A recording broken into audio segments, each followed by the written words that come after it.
What's going on, everyone? Badger here. Sure, like and sub, and let's get into this.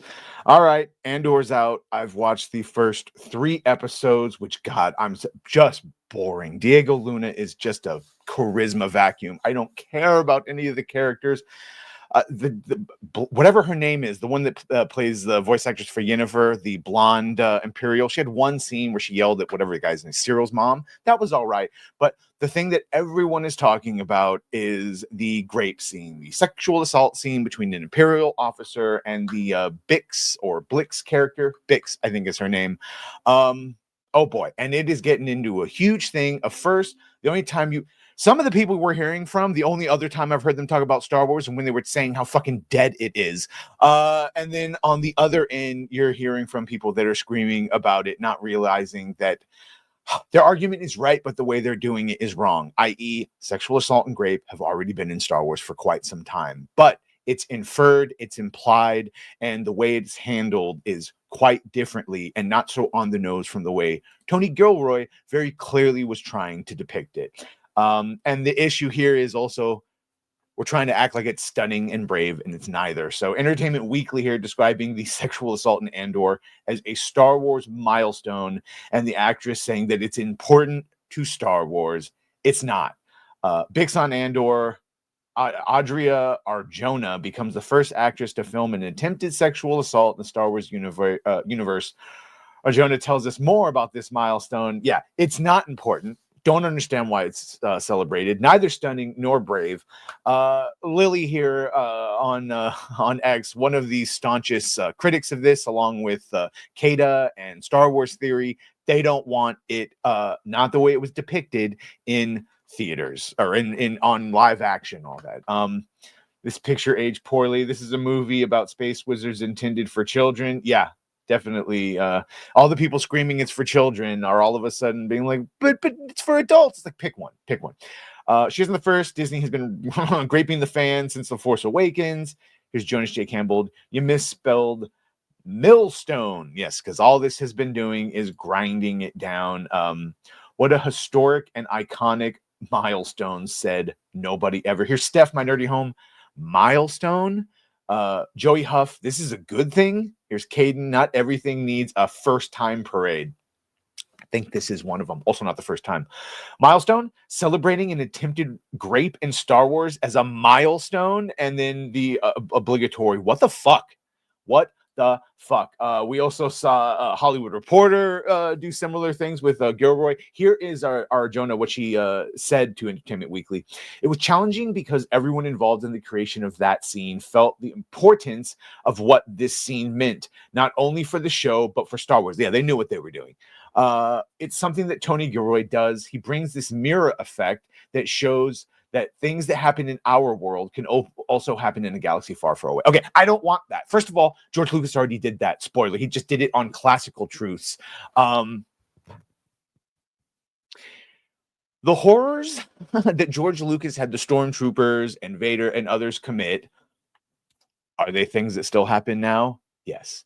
But when he was showing stormtroopers being stormtroopers, was he trying to reference current day ICE or other things? No, he wasn't. It was a classical truth. Roman soldiers, Nazi soldiers, the Empire, that type of thing. Tony Gilroy is not doing it to evoke classical truths. He's doing it to invoke his personal politics of today.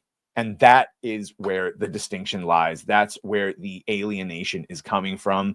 As pointed out, though, we've already had this, and I'll explain to you how they could have done the very same scene, and all they would have had to do is change a little bit of dialogue, and the outrage would not be what it was. So these are from I think it's the Rebellion complex, or it might be the Empire. Either way, it stars one of Luke's friends from Tatooine, Tank, and it shows him joining the Empire, and basically what would happen to Luke if he had joined the Empire, what kind of problems would we be facing. So you see here an Imperial officer takes a woman out of line, takes her out. You can see Tank realizes it. Shoot any prisoners who attempt to follow me. And the stormtrooper just says, yes, sir. Again, this is all implied, right? Tank realizes what's happening, goes after, stop, what are you doing? And then doesn't answer the question. He says, what's with you, Stubber?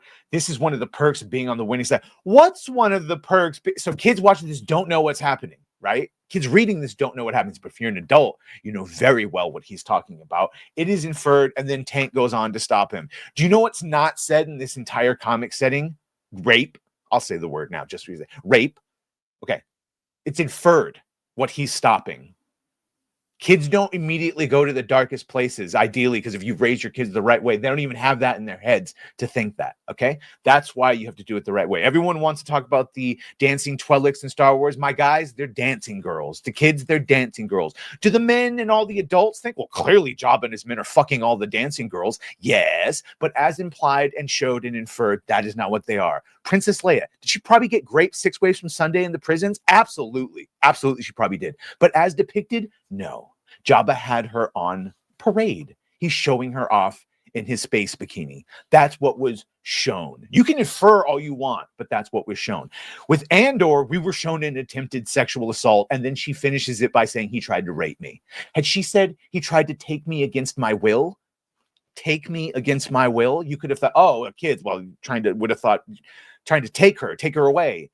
But everyone else would have known what actually happened. So there's no subtlety. And again, the whole reason for putting that scene in is not to show the horrors of man. All right. It's to provoke exactly this type of reaction. And when you go to see what Tony Gilroy says, and that humanity is all just a product of rape, maybe he shouldn't be making anything related to Star Wars. I'm going to leave with this one. This is Lily posting this.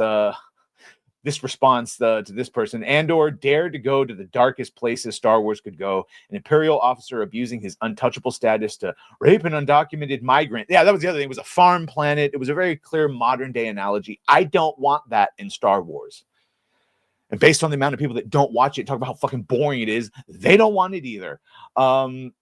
This is what Robert Meyer Burnett wants. This is your allegory, Robert. I hope you like this in Star Wars. This is your direct on-the-nose allegory. No Jedi, no Force, just fucking prisoners raping illegal immigrants. Hope you like your Star Wars, buddy. Here's Lily. Why would you want the real world in your escapism? I don't. And many others of you don't.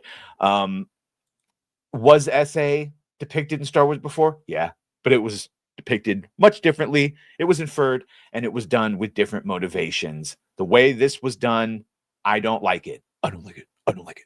Anyway, let me know what you think. Did you even watch it? Most people don't even watch Andor. Fucking boring. And if you did happen to watch it and stick through it, you got treated with a little bit of SA. It's great. Anyway, let me know what you think about this. Make sure to like, share, and sub. If you have done that, thank you. If you're going to do that, thank you. And well, bye.